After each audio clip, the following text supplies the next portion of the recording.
Schedule reserves. We have two types of reserves: contingency reserves and management reserves.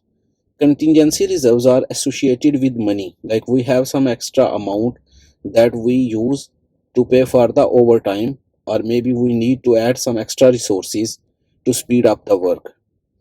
Those are used for known unknown risks, like we know this activity is going to be delayed, but we don't know how much.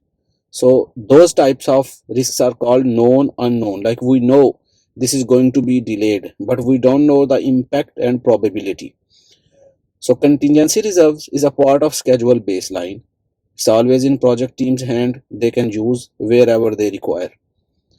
So for identified risks, like there are some risks that we have identified, so we keep contingency reserves to fulfill that risk.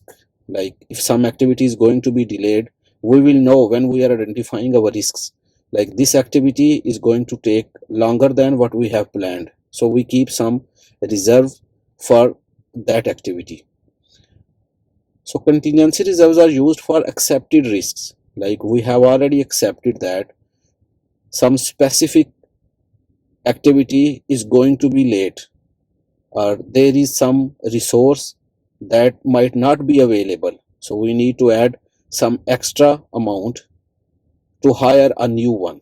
So those type of risks or delays are covered by the contingency reserves. So management reserves are associated with money or time, like we keep some money extra and also have some time in management's hand. So project team has to ask management's approval to use those management reserves. So management reserves are for schedule uncertainty, for unknown risks, like we don't know there will be a risk and how much impact and probability will be there. So those types of risks or those types of delays are covered by the management reserves. So that is solely for management use and in management control. The amount of reserves not being utilized with progress shall be returned to the organization. Like here, we have a schedule and we know that this schedule is going to take $100,000, but we keep another $25,000 as a reserve. Out of that, $15,000 for contingency reserves and $10,000 for management reserves.